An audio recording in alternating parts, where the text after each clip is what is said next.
بسم اللہ الرحمن الرحیم.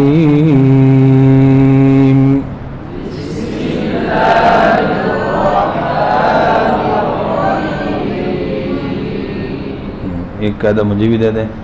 تختی نمبر 3 نورانی قاعدہ. حروف مقطعات. اس تختی کی جو ترتیب ہے وہ ہے ترتیب قرآنی، یعنی قرآن پاک میں یہی ترتیب حروف مقطعات کی. الف لام میم پہلا ہے اور نون حروف مقطعات کا آخری حرف ہے. ایک بات.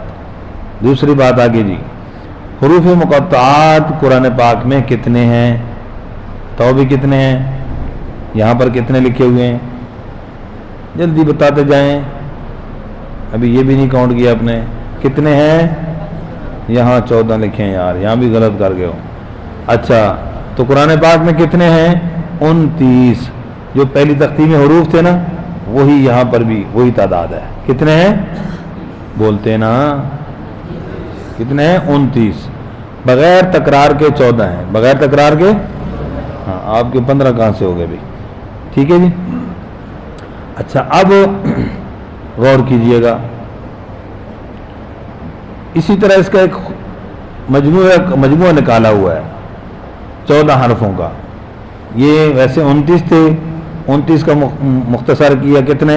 14.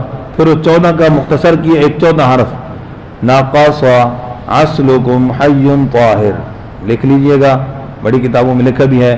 نون قاف صاد ناقص، عین سین لام کاف میم اصلکم. یہ کتنے ہو گئے؟ 8. حی طاہر 6. 8 اور 6 14 حرف. سمجھ گیا جی؟ شاباش. تو یہ جو پہلے 8 ہیں ان پر مد ہوتی ہے لمبی، دوسرے میں ایک الف کے برابر پڑھتے ہیں. سمجھ آ گئی بات؟ آئیے پڑھنے پر غور کرتے ہیں. نشان لگائیے جن حرفوں کو پڑھنے پر میں توجہ دلا رہا ہوں.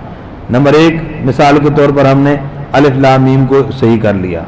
نمبر 2 الف لام میم صاد. نمبر 3 کون سا؟ کاف ہا یا ہیں جی. کتنے ہو جائیں گے؟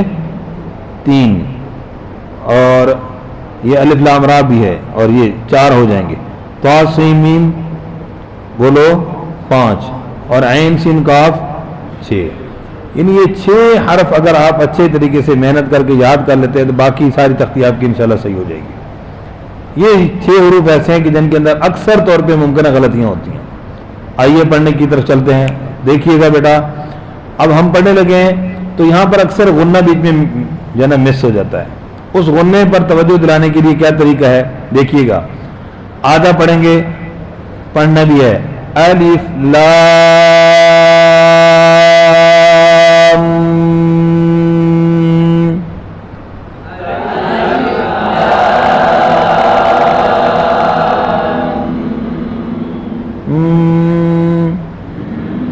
اب یوں کیا بریک لگا دی. بچہ پوچھے گا کیا کیا ہے بیٹا؟ یہ غنے کی آواز ہے. کس کی آواز ہے؟ قاعدہ نہیں پتہ اس کو، کوئی بات نہیں، آپ اس کو آپ نے ادائیگی بتا دیں. سمجھ گئے جی؟ تو درمیان میں آپ غنہ چھوٹ گیا. الف لام میم غنہ چھوٹ گیا. اب اس کو پورا پڑھنے لگے. الف، اور یہ اشارہ کرتے شرم تو نہیں آ رہی آپ لوگوں کو؟ بالکل اشارہ کوئی نہیں کر رہا ہے جیسے اس پہ شرم آتی ہے بھائی. الف لام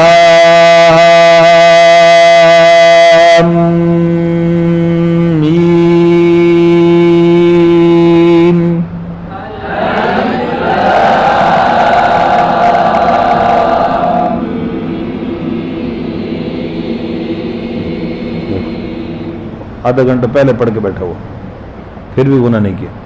ہاں دیکھو، ہمیں اس طرح کا اشارہ کرنے کا مقصد کیا ہے کہ ہم غلطی سے بچ جائیں. ہے جی؟ تو ہمیں اشارہ کرتے شرم آ رہی، غلطی سے شرم نہیں آئے گی، وہ تو زیادہ نقصان ہوگا. خیال فرمائیں. الف لام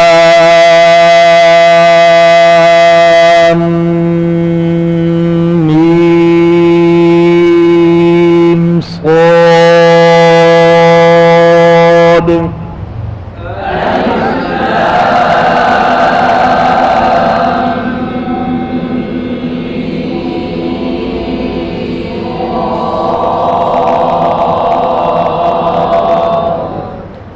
سمجھ آ گئی بات؟ اس میں ممکن غلطیاں ہیں، اگلے حرف کے اندر بتاتا ہوں وہی اس کے اندر بھی ہیں. میم کی مد کے بعد میں سواد ہے، تو یہاں میم کی مد کے بعد کئی غنہ کریں، میم میم میم سواد، تو کلکلا سکتہ غنہ یہ تینوں یہاں نہیں ہونی چاہیے. الف لام را،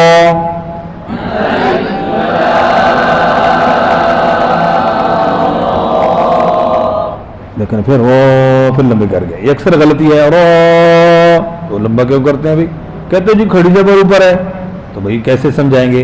بیٹا جیسے پہلی تختی میں را کے آگے الف تھا، اس تختی میں اس الف کو اوپر لکھ دیا. تو جیسے پہلی تختی میں ہم نے پڑھا را، کیسے؟ یہاں بھی ہاں قضا را، یہاں بھی کیسے پڑھیں گے؟ تو لفظ لمبا زیادہ شاباش. تو یوں اپنے آپ کو سمجھانا ہے، بچوں کو سمجھانا. الف لام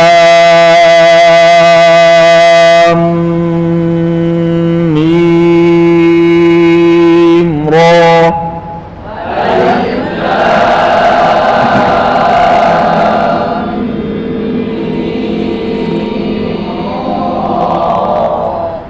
جی کاف پہ مد کریں گے، فا پہ کلکلا ہو جاتا ہے. ہاں یا کو اوپر نیچے کبھی لمبا کبھی چھوٹا، غلط، برابر پڑھنا ہے.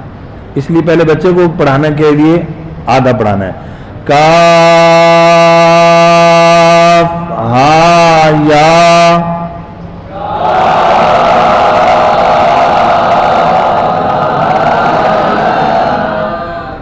پھر جہاں لمبا کر دیا کسی نے، آپ نے کیا جی. آگے عین پر دو باتیں ہیں، ایک تو عین کی مد کرنی ہے، دوسرا عین کی مد کے بعد جو نون ہے اس پر کیا کرنا ہے؟ اخفا. اب غلطی کیا ہوتی ہے؟ عین، تو مد اور اخفا دونوں مکس کر دیا. مد کو علیحدہ کرنا ہے، اخفا کو علیحدہ کرنا ہے. کیا طریقہ؟ غور کیجئے گا. عین، یہ اخفا کی ساؤنڈ ہے، سمجھ گئے جی؟ اس لیے اشارہ کریں گے. عین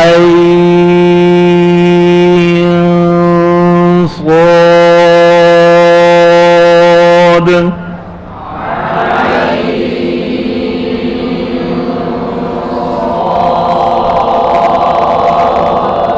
سمجھ آ گئی بات؟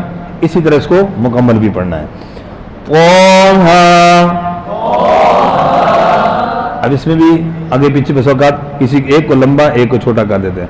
اس کی مثال ذہن میں رکھنی اردو میں، وہی جو پہلے بھی بتائیے. آجا آجا، طہ، برابر ہوگی جی. اب تو سین کے اندر، جو سین کے اندر نون ہے اس کی ساؤنڈ نہیں آنی چاہیے، اس کی آواز ادغام ہو جائے گا، تو لہذا صرف میم کی آواز آئے گی. بعض دوستوں سے یہ غلطی ہوگی، سین میم، تو نون کی ساؤنڈ غور کیجئے گا. طاسین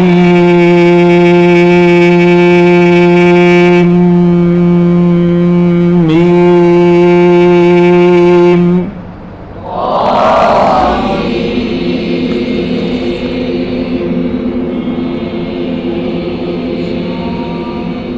شاباش، اللہ خوش رکھے، بہت اچھا ہے. طاسین،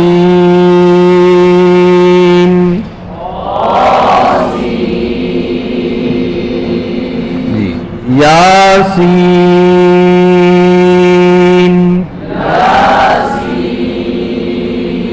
اب اس کو کئی غلط کرتے ہیں، یاسین کے جھٹکا لگا دو، یاسین. تو یہ اس طرح کیوں پڑھتے ہیں؟ قرآن پاک میں غلطی کرتے ہیں قاعدے میں. کسی کا نام ہو تو اس کو غلط نہیں پڑھتے. جیسے کسی کا نام ہو چاچا یاسین، تو کیسے کہتے ہیں؟ چاچا، ادھر صحیح نام لیں گے چاچا یاسین، ادھر کر کے یاسین. تو یہ یہاں کیوں غلط ہو گیا؟ یہاں کیوں تکلف آ گیا؟ بغیر تکلف کے اسی طرح چاچا ہی بلا لو، چاچا یاسین.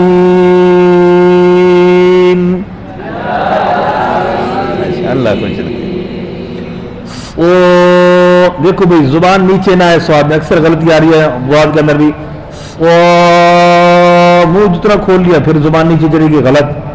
لہنے جلی ہوتی ہے، قرآن حرف بدل جاتا ہے، معنی بدلے گا، گناہ ہے بھائی. ہر ایک کے لیے فرض ہے اس کو صحیح پڑھنا، ٹھیک ہے؟ ہر مسلمان کے لیے.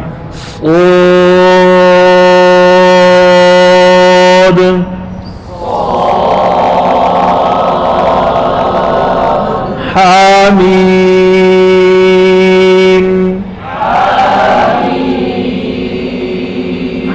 حامیم.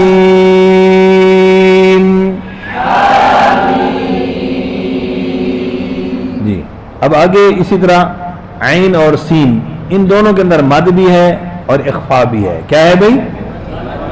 غلطی کیا ہوتی ہے؟ مد اور اخفا کو مکس کیسے؟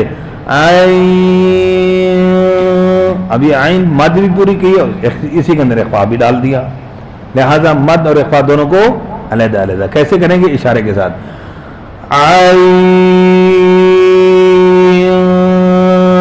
سین قاف.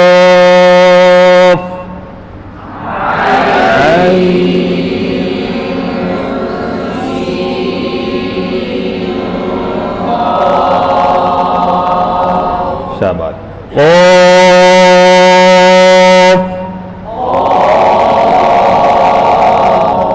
ہونٹ بولنے کا نہیں یہ کہتا ہے جی. نون.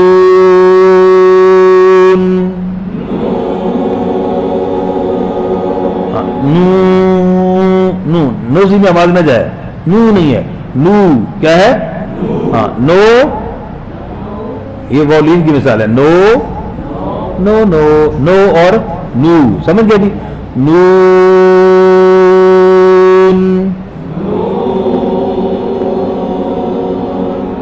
یاد کریں گے انشاءاللہ. ان حروف کو ویسے بھی یاد کرنا باعث برکت ہے، تو آپ یاد کریں گے صحیح تلفظ اور صحیح ادائیگی کے ساتھ انشاءاللہ. جزاک اللہ خیر.